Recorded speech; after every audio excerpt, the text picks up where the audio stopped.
Sejam bem-vindos a este ciclo de webinars, com o primeiro dedicado à sustentabilidade. O Centro Tecnológico vai desenvolver mais temas, mais webinars nas próximas semanas, uma questão de irem acompanhando. Vamos iniciar aqui a nossa sessão. Eu chamo-me Joana Catarino, trabalho no Centro Tecnológico há cerca de 15 anos, essencialmente na área da gestão ambiental, qualidade, gestão empresarial. Colaboro também com o departamento de formação, apoiando vários projetos de formação que o centro tem. Vou agora apresentar-vos um webinar dedicado à sustentabilidade e aos desafios que a sustentabilidade acarreta para a indústria da moda e em particular do setor do calçado.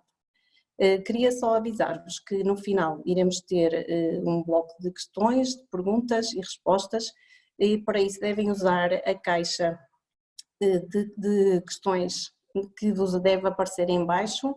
Podem ir colocando lá as vossas questões, que depois no final fazemos um pequeno apanhado e vamos falando sobre essas dúvidas. Queria também avisar que a sessão, o webinar será gravado e depois na segunda-feira recebem no e-mail a gravação deste webinar. Portanto, não se preocupem em tirar grandes notas, depois recebem a apresentação também e a gravação. Vamos então dar início aqui à partilha da apresentação que preparei para vocês. Vou agora partilhar aqui o meu ecrã.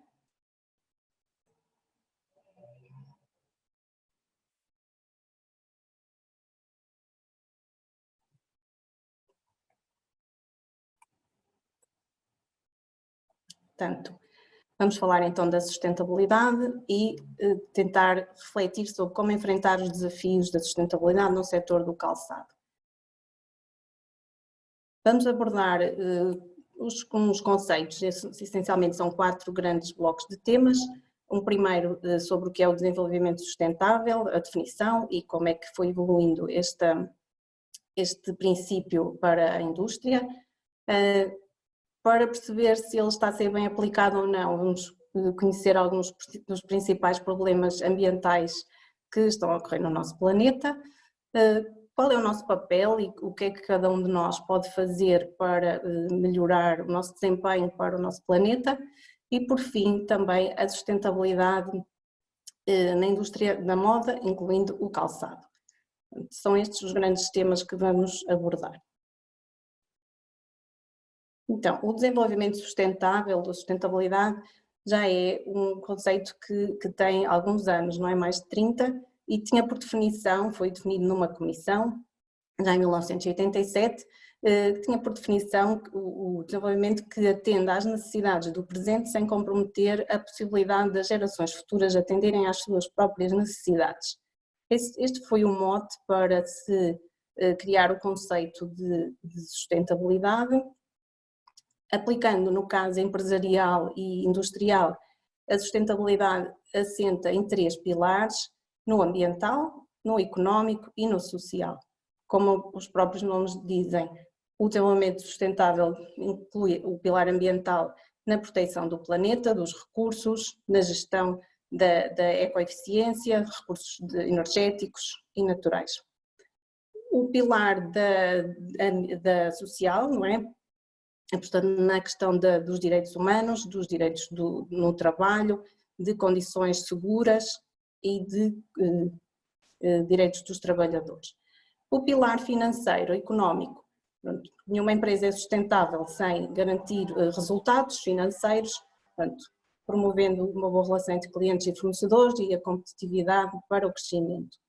Portanto, isto, a sustentabilidade aplicada na área empresarial.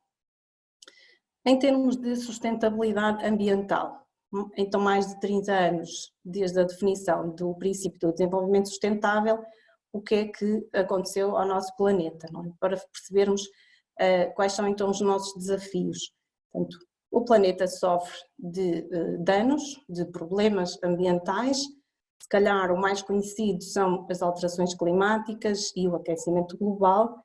O que é que acontece? Fenómenos naturais, climáticos, que tinham uma frequência de ocorrência de algumas décadas, de 5 em 5 décadas, agora verificam-se muito mais frequentemente, se calhar de 2 em 2 anos acontecem grandes inundações, grandes incêndios de forma descontrolada, o degelo das calotes polares e fenómenos de seca extrema.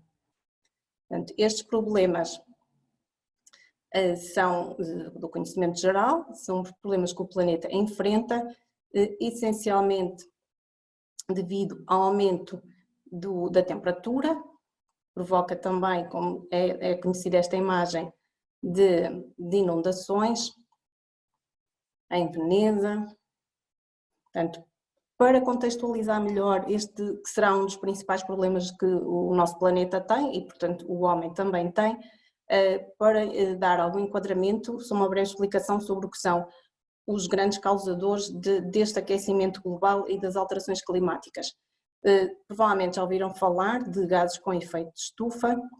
Portanto, são gases que existem naturalmente na atmosfera, pronto, estão presentes na nossa atmosfera, servindo precisamente para regular a temperatura que existe na superfície da Terra. Esses gases com efeito de estufa permanecem durante milhares de anos, ficam concentrados. O que tem acontecido é que esse efeito está intensificado desde alguns anos para cá. Já vamos ver porquê. E daí do aumento dessa concentração fez com que estes problemas começassem a surgir com a intensidade que todos temos vindo a saber.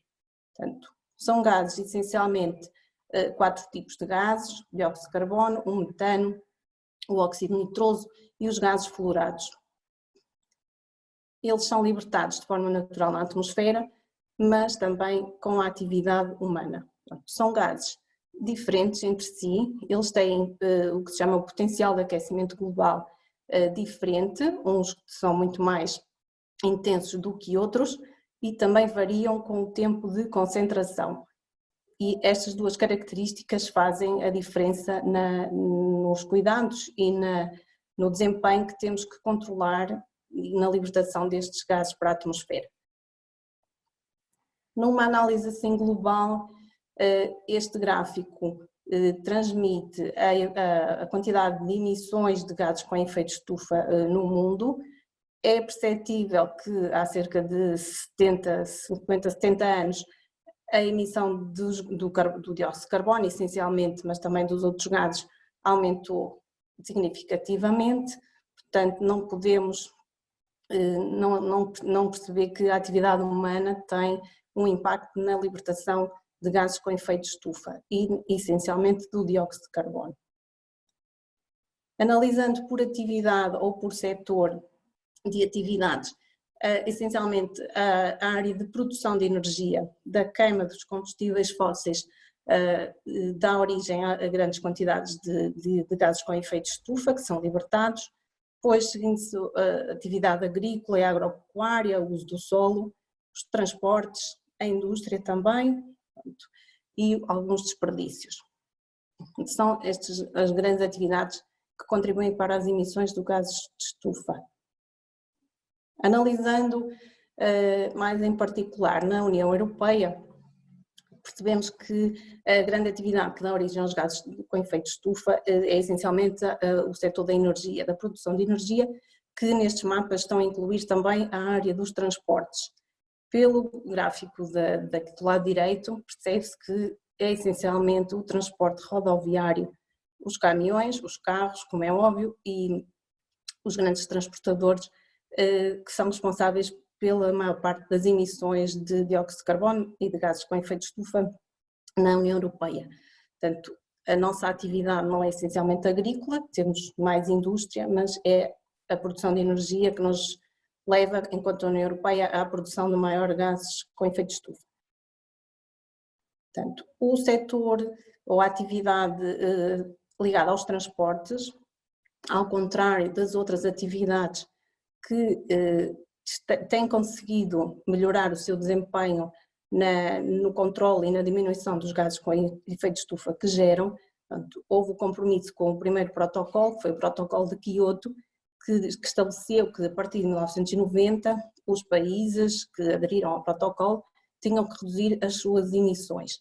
Portanto, e distribuídas pelas várias atividades, verifica-se por este gráfico que o setor dos transportes é o único que não está a cumprir e nem sequer para lá caminha. Portanto, a questão de como nos movemos e como transportamos as nossas mercadorias faz-nos refletir sobre estas quantidades de gases com efeito de estufa que emitimos. Dividindo ou analisando por países emissores de gases com efeito de estufa, a China neste momento lidera a emissão, seguida dos Estados Unidos e depois do conjunto dos países da União Europeia. Se analisarmos mais em detalhe os países da União Europeia, destaca-se a Alemanha, o Reino Unido, a Polónia, Itália, a Espanha, a França, como os países que são os maiores contribuidores para as emissões de gases de efeito de estufa. Portanto, países onde há essencialmente também transformação de recursos fósseis para a produção de energia e também bastante indústria. Numa análise à concentração do dióxido de carbono ou dos gases com efeito de estufa acumulados e concentrados na atmosfera, portanto já não são só as emissões, são os gases que permanecem na atmosfera, percebe-se facilmente que desde a Revolução Industrial os níveis de concentração subiram drasticamente. Portanto, daí que a questão da temperatura ao nível da superfície da Terra, a questão do degelo, a subida do nível das águas do mar, portanto, todos os fenómenos climáticos naturais estão forçados a ocorrer com muito mais frequência. Portanto, percebemos que este conceito do desenvolvimento sustentável leva-nos a problemas ambientais. Um dos principais serão as alterações climáticas, que se identifica que a origem e a atividade humana são um dos grandes contribuidores para a sua ocorrência. Mas temos mais problemas no ambiente e no planeta.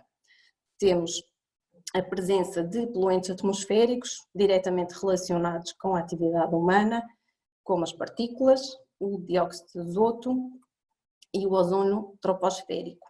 Portanto, estas imagens o uso de máscara, não é, já eram muito comuns em alguns países asiáticos e alguns países onde os índices de poluição do ar são extremamente elevados. O uso de máscara agora se calhar não será só por estes motivos, não é, como todos sabemos, mas os poluentes atmosféricos existem, prejudicam gravemente a saúde humana e também o ambiente. São causadores de uma taxa de mortalidade por doenças respiratórias bastante elevada. Com a pandemia e a Covid foram sendo divulgados várias imagens, gráficos que demonstram que a diminuição quer dos transportes, da própria indústria, permitiu que as emissões, no caso do dióxido de carbono, na China reduzissem drasticamente. Isto são gráficos conhecidos, vou só mostrar para perceberem a dimensão.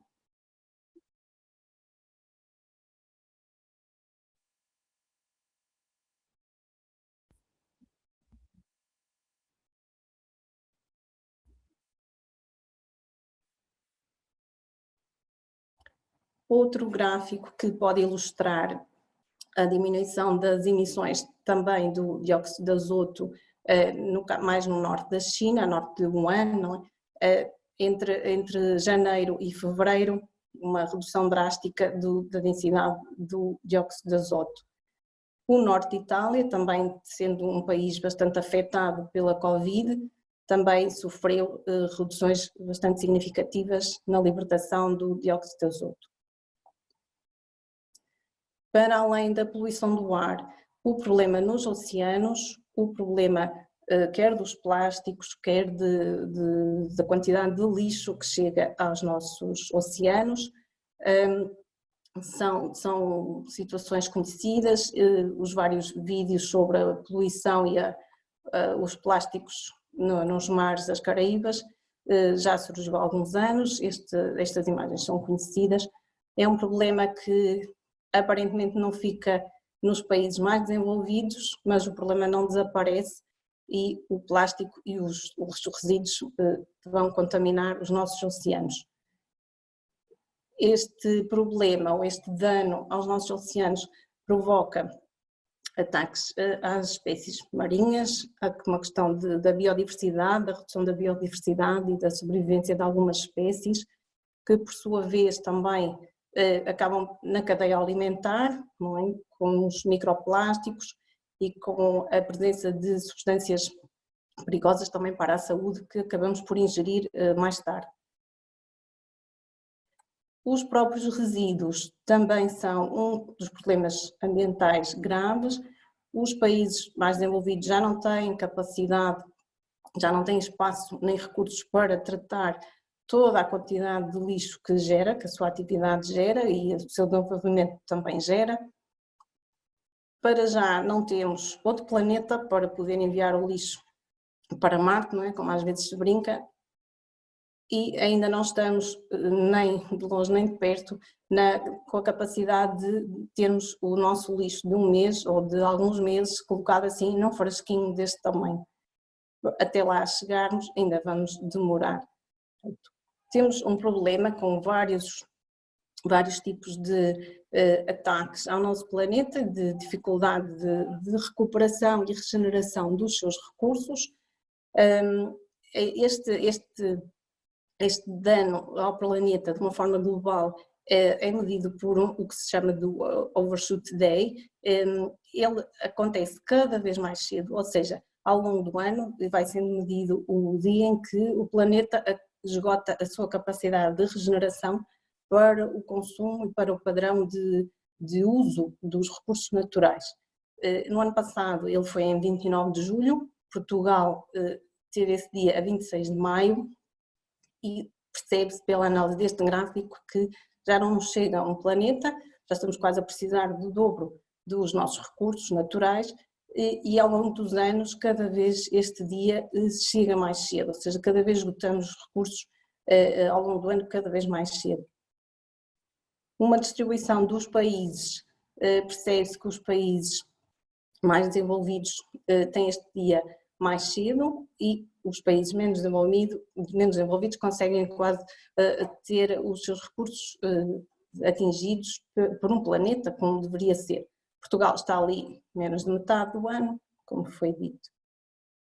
Portanto, estes serão os principais ou os mais conhecidos problemas ambientais. Podemos facilmente perceber que os recursos naturais são limitados e que se estão a esgotar para o padrão de vida atual do homem. Portanto, resta-nos tentar encontrar soluções e perceber que caminho devemos seguir para que o planeta, que é o único que temos, seja suficiente para as nossas necessidades e para os nossos padrões de vida. Podemos começar pelo papel que cada um tem e que cada um de nós pode tentar fazer no mundo, no seu desempenho e no seu dia-a-dia, para podermos começar a melhorar o nosso desempenho. Há métricas e há plataformas que nos ajudam a medir a forma como nós utilizamos os recursos do nosso planeta, os recursos naturais. Isto já é um conceito antigo da pegada ecológica. Há um site, convido-vos depois a entrarem no site para poderem calcular a vossa pegada ecológica, que vai variar do tipo de transporte que utilizam, do número de viagens, do tipo de alimentação que fazem, do tipo de compras e produtos que costumam utilizar, uma questão só mais individual e mais pessoal, podem depois calcular a vossa pegada ecológica. Este é o site, depois para entrarem. Podemos também optar por implementar algumas medidas que vão ter algum impacto ao nível das alterações climáticas e ao nível da libertação dos gases com efeito de estufa que vimos atrás, desde a reciclagem, desde reduzir o consumo de carne, aumentar o consumo de uma dieta à base de alimentos mais vegetais. Como é óbvio, a eliminação do uso do carro ou a redução do uso de viagens de avião terá um impacto muito maior, sendo que a última medida será reduzir o número de filhos que temos, reduzir em um o número de filhos. São medidas individuais e pessoais que poderemos tomar um bocadinho de cada vez, um degrau de cada vez, para tentar reverter aqui os problemas ambientais que vimos atrás. Um dos outros aspectos que podemos tentar melhorar também individualmente, enquanto sociedade, trata-se do desperdício alimentar, que se fosse considerado um país, era o terceiro contribuidor para as emissões dos gases com efeito estufa.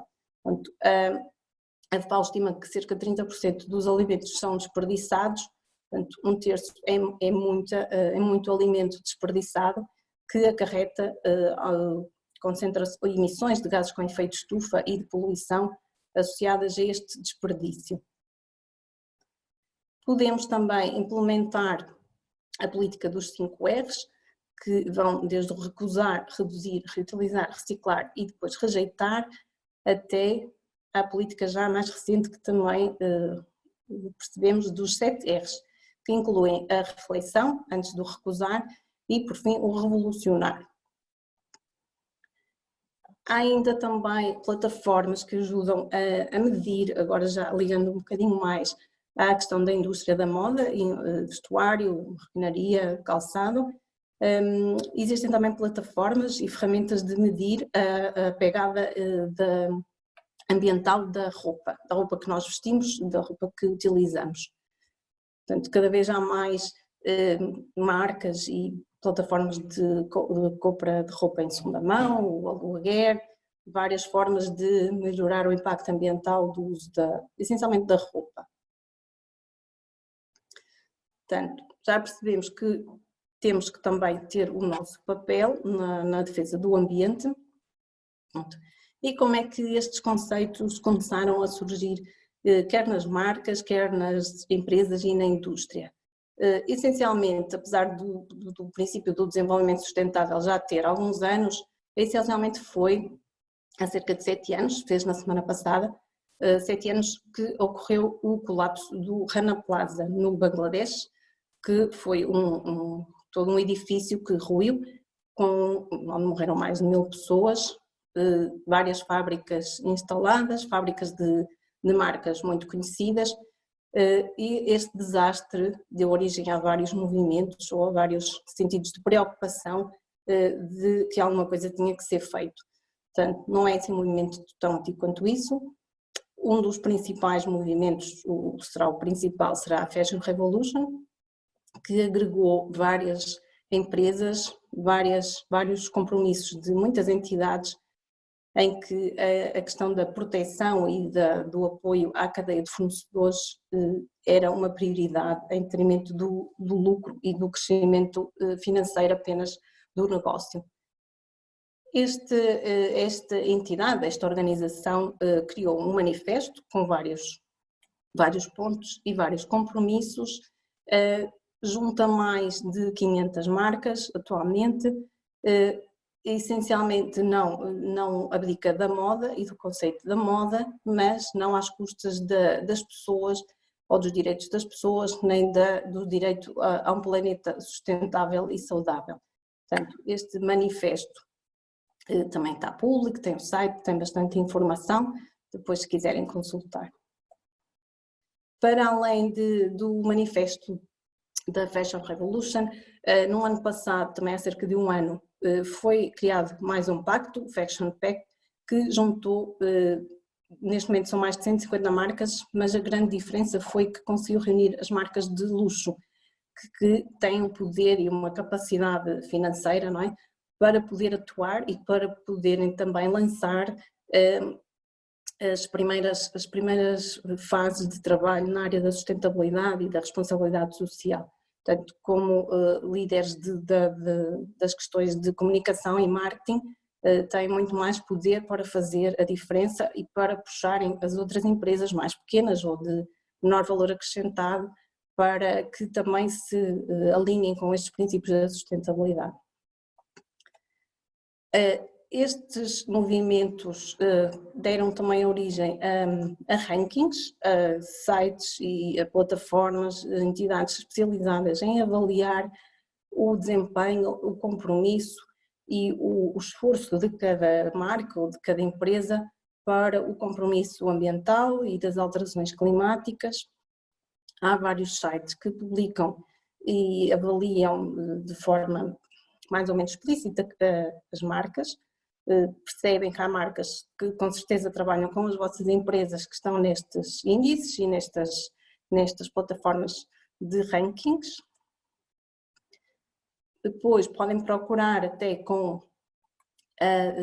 especificamente pelo calçado, por clientes que trabalhem convosco, para perceber o posicionamento das marcas nas questões de sustentabilidade.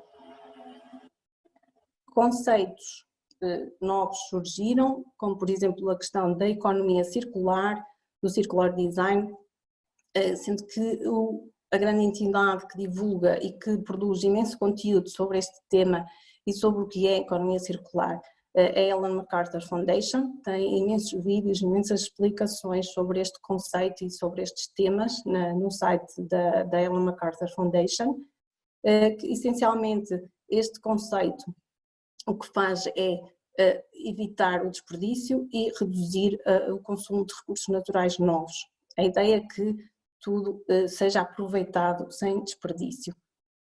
Um dos produtos, no caso de calçado, mais conhecidos são as Adidas Loop, são feitas de um só material, um TPU, feito de TPU reciclado e também 100% reciclável. Portanto, é a circularidade do produto a 100%.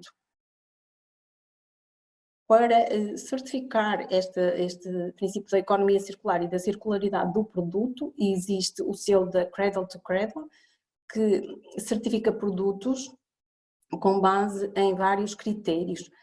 Para além do critério material, analisa também a questão do design químico ou da saúde do material, se não vai fazer mal à saúde ou se não é contaminante, a questão da gestão do uso da água, do uso da água na roupa ou no produto, no determinado material, a questão da prosperidade social ou da responsabilidade social, o conceito de design para a reciclabilidade e para a circularidade e também como é que é usada a energia, a questão da energia e da gestão da energia.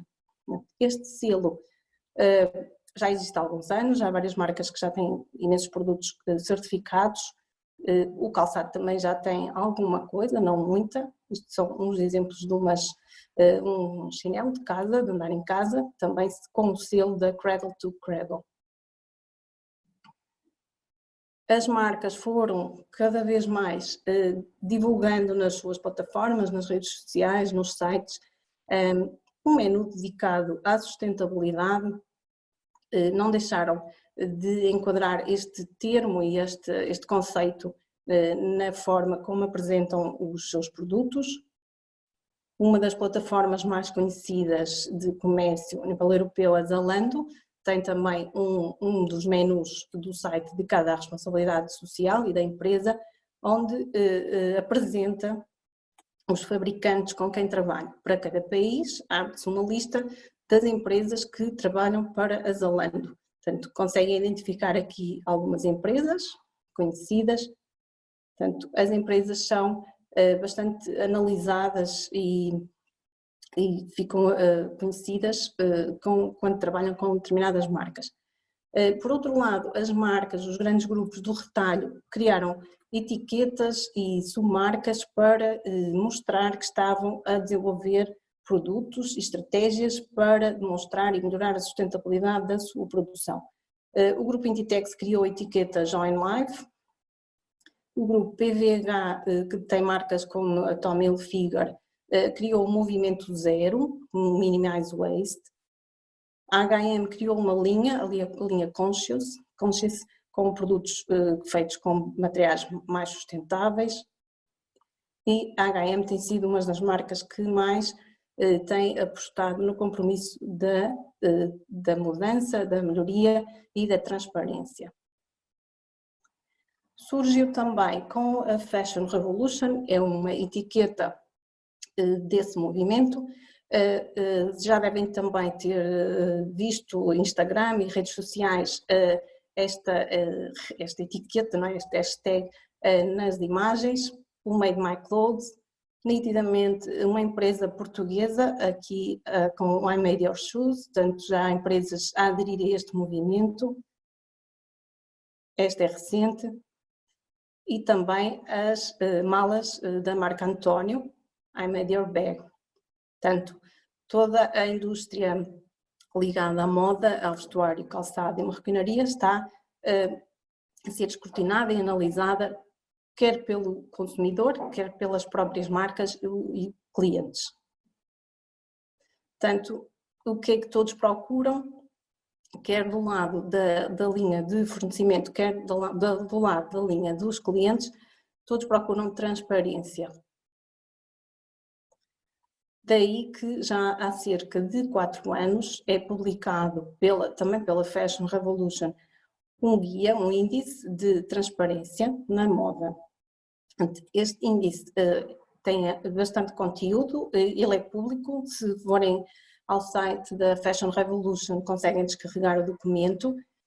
É um índice que não analisa a sustentabilidade das marcas diretamente, mas analisa vários critérios, várias vertentes do trabalho e da forma como demonstram essas preocupações e esses compromissos. O comércio justo, o bem-estar, a igualdade de género, condições de trabalho para os trabalhadores, entre outros, e a sustentabilidade e a preocupação ambiental e o comprometimento com a proteção do planeta. Portanto, são vários os critérios que são analisados na sua forma de serem trabalhados pelas marcas. Em 2020 já foram analisadas ou participaram neste estudo 250 marcas, portanto, iniciou-se em 2017 com 100 marcas, já temos mais do dobro.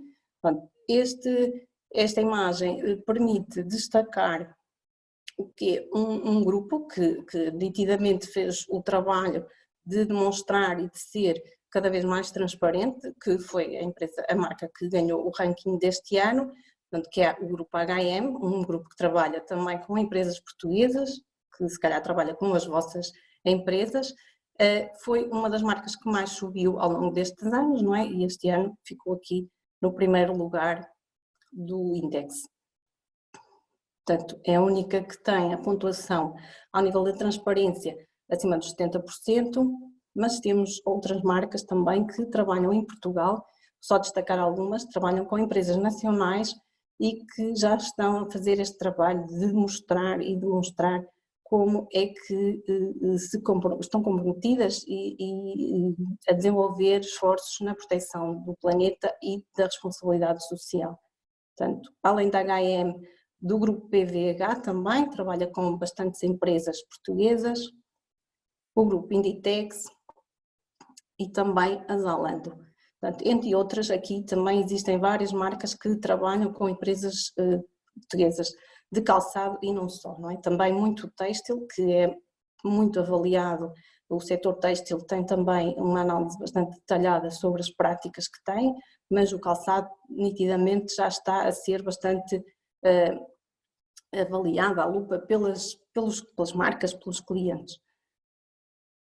Portanto, só para percebermos porque é que a H&M realmente é uma empresa que tem um bom índice de transparência, tem para cada produto que tem no seu site um link que nos permite, a nós como consumidores, não é? Quando estamos a escolher o produto que queremos comprar, da origem do produto. Aqui permite perceber de que material é que é feito. No caso do têxtil, há várias normas sobre o algodão orgânico, etc. Portanto, isto já vai ao encontro de que uma nova etiqueta que está a surgir também para além do Made My Clothes, What's in My Clothes. Portanto, os materiais e de que é que são feitas os produtos que nós usamos em contacto com o nosso corpo. Para além da origem do produto em termos de material, a origem do produto em termos de fabricante. É perfeitamente possível no site da H&M de escolher um produto, perceber o material e perceber em que fábrica, em que país e em que fábrica é que ele foi produzido. Portanto, só falta mesmo perceber a pessoa, a cara de quem costurou ou produziu um determinado produto, um calçado. Portanto, este era o caminho que tinha vindo a ser seguido e que está a ser seguido pelas marcas. Este é o propósito de marcas e de muitas empresas, quer que trabalham com a marca do cliente, quer com a sua própria marca. Chegou o vírus, não é? E veio aqui abanar o sentido para que nós íamos. Há uma interrogação e há o desconhecimento de como é que isto vai evoluir, mas rapidamente percebemos que em cerca de um mês surgiram movimentos que manifestam que a sustentabilidade será certamente um caminho e uma aposta para a recuperação da economia. Esta é uma notícia que foi publicada no dia 20 de abril,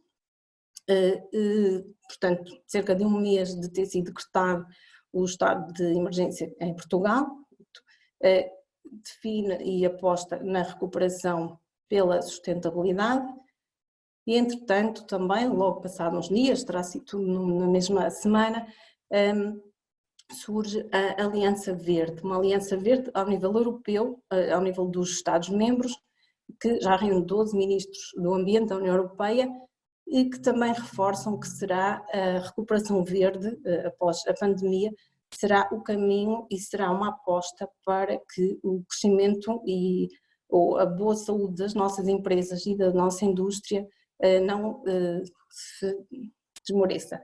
Portanto, a sustentabilidade é mesmo uma aposta através da transparência, através da colaboração com as marcas, com os clientes, com um trabalho de aceitar alguma exigência que os clientes têm feito para as nossas empresas, para as nossas fábricas, mas definitivamente essa parceria e esse trabalho conjunto em demonstrar, em medir e não ter medo de deixar que o cliente veja como é que a empresa se prepara, sempre no sentido da melhoria contínua, da melhoria do seu desempenho, para que esta recuperação e o crescimento do trabalho de todos seja o mais rápido possível.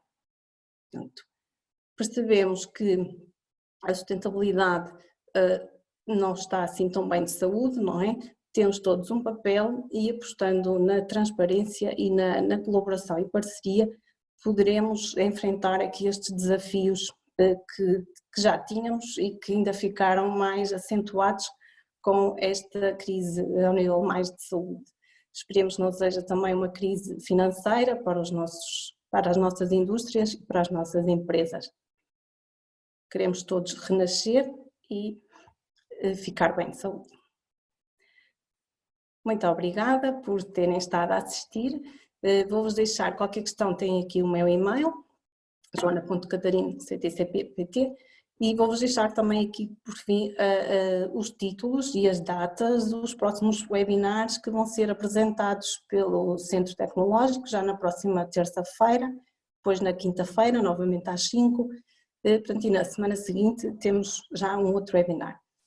Portanto, vou agora entrar no menu das questões, caso tenham alguma dúvida ou algum esclarecimento ou só alguma reflexão que queiram partilhar, ficarei aqui mais um bocadinho. Até já.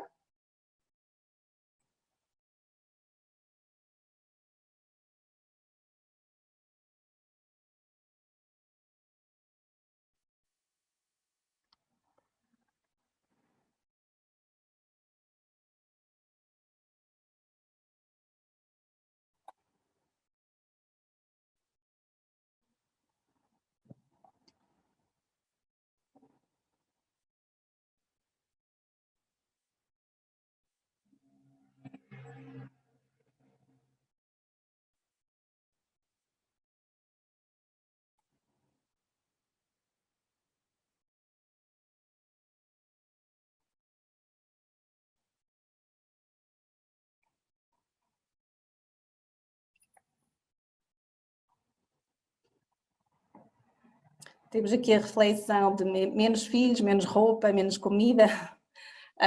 Sim, se calhar vai ter que ser um bocadinho menos de cada, não é? Não há muita alternativa, mas se calhar vai ser com mais qualidade, com mais consciência, com mais cuidados, portanto se dermos mais valor ao que consumimos, também teremos certamente mais valor acrescentado para a empresa que vai comercializar o produto, não é?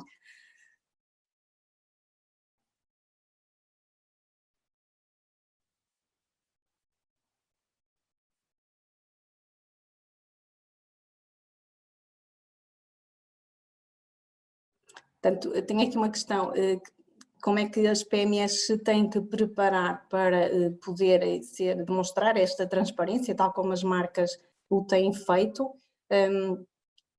Essencialmente, podem usar ferramentas relacionadas com estes critérios que são analisados neste índice, por exemplo, como implementando formas de medir o seu desempenho ambiental ou de responsabilidade social, podem aderir a estas plataformas e a estas organizações para marcarem presença na lista de entidades que colaboram com estes estudos também. Há essencialmente um índice que é utilizado no setor da moda e do vestuário, incluindo o calçado, que é o IG Index. Como é que uma empresa consegue responder a esse índice? Através da parceria também com o cliente. Os clientes, as grandes marcas que trabalham com as nossas empresas já exigem que a empresa preencha esse questionário anualmente, exigem também que a empresa tenha um determinado nível de desempenho, não aceitam trabalhar com fornecedores que não atinjam um determinado nível, para ser muito mais fácil e ser possível perceber como é que a empresa melhora de nível. Uma das ferramentas que pode ser utilizada é a implementação de um sistema de gestão ambiental, que, como o próprio nome indica, mede o desempenho e o impacto ambiental da atividade e da produção, pronto, que serão temas que em princípio também iremos desenvolver através de webinars. São ferramentas que as empresas podem implementar com a ajuda do Centro Tecnológico ou diretamente sozinhos ou com outras entidades, para medir e poder participar nesses índices de desempenho ambiental e de transparência que os clientes utilizam.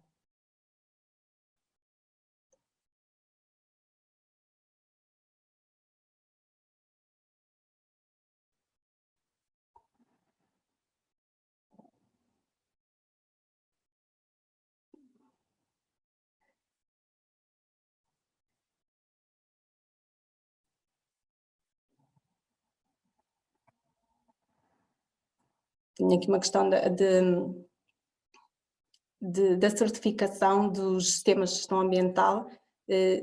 Sim, a certificação pressupõe que o sistema de gestão ambiental esteja implementado e estabelecido de forma eficaz, e isso sim dá uma grande ajuda à empresa para medir o seu desempenho. A certificação será o culminar desse esforço e desse investimento feito, quer em termos de recursos financeiros e de recursos humanos, da própria estratégia da empresa. É uma demonstração dessa eficácia e desse esforço. Recentemente várias empresas obtiveram a sua certificação ambiental e temos bastantes empresas a trabalhar com o Centro Tecnológico no âmbito da implementação do sistema, precisamente porque permitem mostrar aos clientes, à comunidade, que há esse esforço, há esse cuidado e há essa preocupação com o impacto da sua atividade, o impacto ambiental.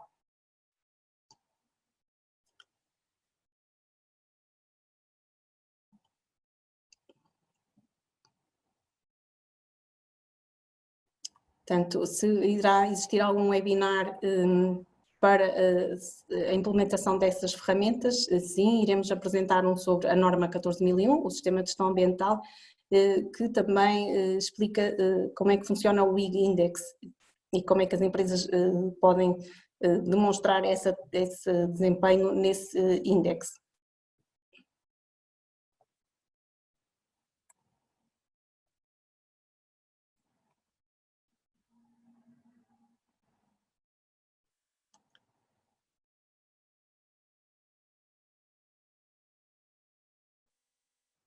Aqui uma questão sobre se as marcas também têm feito esta exigência a produtores de componentes para calçado, nomeadamente solas, alguns componentes, as próprias peles, também já há, não com tanta incidência como a produção do calçado propriamente dito, mas também já há, e há empresas já certificadas, outras a implementar o sistema de gestão ambiental, precisamente para demonstrar que toda a cadeia de fornecimento está a trabalhar na sustentabilidade e no bom desempenho ambiental da sua produção e da sua atividade.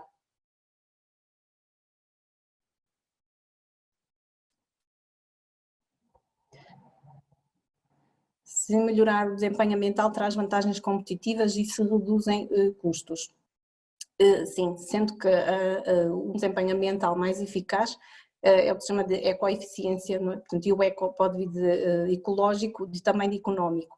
Uma empresa que melhore o desempenho energético, que controle melhor os desperdícios de energia que tem, certamente vai reduzir custos com energia.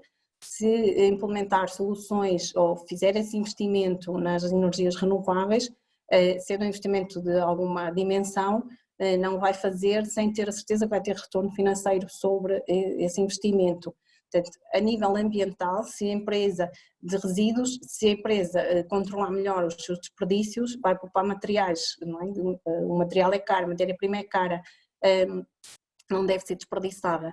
Portanto, a questão da forma como fazem o seu design, sendo que muitas vezes é o próprio cliente que impõe, a empresa não tem grande margem, mas para empresas que desenvolvem as suas linhas, a marca própria, a forma como concebem os produtos, reduzindo o desperdício de matéria-prima, reduzem os resíduos, têm um impacto ambiental muito mais favorável e, com certeza, têm redução de custos.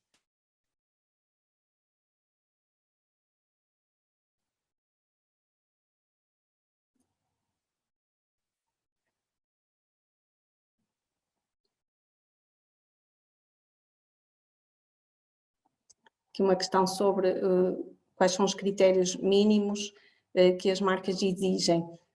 Pronto, as marcas exigem, quer ao nível da gestão da energia, água, águas residuais, resíduos, a gestão dos produtos químicos, é uma área bastante sensível para os clientes, para as marcas, a forma como são utilizados os produtos e que tipo de produtos. Portanto, essencialmente o nível básico que o cliente exige é uma fase em que a empresa sabe o que utiliza, conhece, que sabe as quantidades e consegue identificar perfeitamente o que faz aos resíduos, à água em que, é que utiliza determinada água, a forma e a quantidade de energia que utiliza, portanto isso é um nível básico. Uma empresa que não mede não consegue atingir este nível mais baixo de exigência dos clientes. Portanto, essencialmente é preciso conhecer, medir, para poder informar o cliente e estabelecer o seu posicionamento na cadeia de fornecedores. Há vários índices, não é? Portanto, as marcas que trabalham com as empresas em Portugal essencialmente utilizam o index. Se for ao nível da pele, dos grandes fornecedores de peles, haverá outros índices e outros géneros de questionários que atribuem pontuações, aí não é nível 1, 2, mas dourado, o platina e prata, por aí fora, e bronze, têm várias classificações que dão ao desempenho dos fornecedores.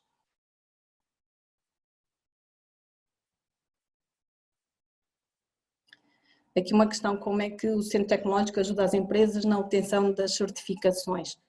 O Centro Tecnológico ajuda a empresa a implementar um sistema de gestão de qualidade ambiental e de segurança e de responsabilidade social eficaz, sempre de forma com essa eficácia, permite solicitar a entidades acreditadas que fazem a certificação do sistema.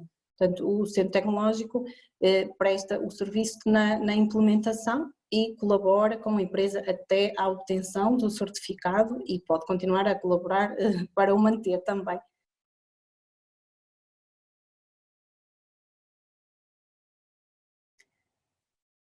A questão da robotização das empresas já é considerada como uma locomoção para a sustentabilidade. Sim, pode ser considerada se for energeticamente mais eficiente, se reduzir os desperdícios, se permitir utilizar os recursos de uma forma mais eficaz, mais eficiente, sim, pode ser considerada.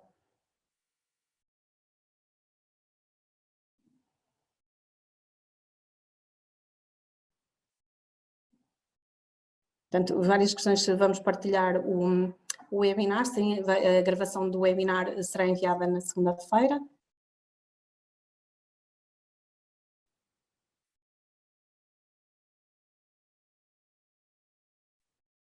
A questão do preço dos países como a China, não é? Como é que conseguimos conquistar clientes, se calhar os clientes cada vez mais vão dar o privilégio à qualidade e à capacidade das empresas demonstrarem de que forma trabalham, em que condições os trabalhadores fazem a sua atividade, a proteção do ambiente, e se calhar não será o fator preço a determinar a escolha das grandes marcas e dos grandes clientes, quer do luxo, quer do retalho, quer das principais marcas de calçado que trabalham com empresas como as que temos cá em Portugal. Portanto, não podemos olhar para o vizinho que trabalha em piores condições, temos que ver como um investimento as melhorias e a forma como podemos mostrar aos clientes livremente que se trabalha de acordo com as regras, as leis e numa perspectiva de proteção também do ambiente.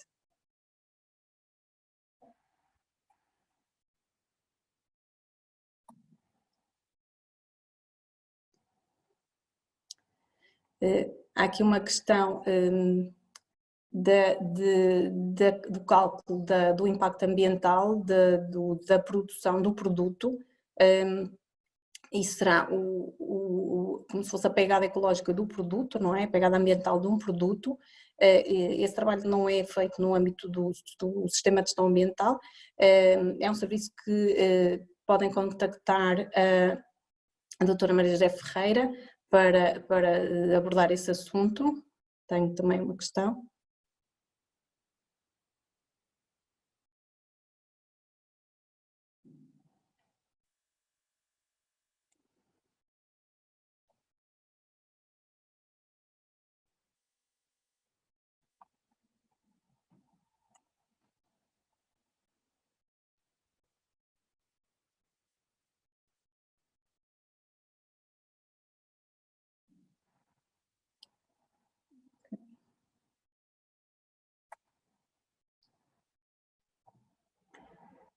Marca portuguesa de calçado que demonstra eficiência na produção sustentável. As empresas que estão certificadas pela norma 14001, têm um sistema de gestão ambiental certificado, demonstram melhorias na eficiência da produção, ou seja, que ao longo do ano e ao longo dos vários anos que já têm o sistema, vão trabalhando e vão fazendo esforços, até porque são auditadas para demonstrar esses esforços, na melhoria do impacto ambiental e na sustentabilidade da sua produção. Nem sempre conseguem resultados ao nível de energia, de resíduos e água e produtos químicos todos positivos em simultâneo, mas nota-se um esforço bastante significativo no cuidado e na preocupação que os empresários têm com a produção e a sustentabilidade da sua atividade. Sim, em termos de marcas, as empresas que são certificadas depois são conhecidas, podem fazer pesquisa no Google, não vou agora identificar nenhuma em detrimento de outra. Portanto, qualquer questão também sobre os sistemas de gestão ambiental e sobre a certificação ambiental ou de outros tipos de sistemas de gestão, podem contactar o Dr. Rui Moreira, que também conhecem certamente, sobre como é que o centro pode ajudar a que as empresas implementem estas ferramentas e consigam demonstrar aos clientes e para as suas próprias marcas os cuidados e o compromisso com a sustentabilidade.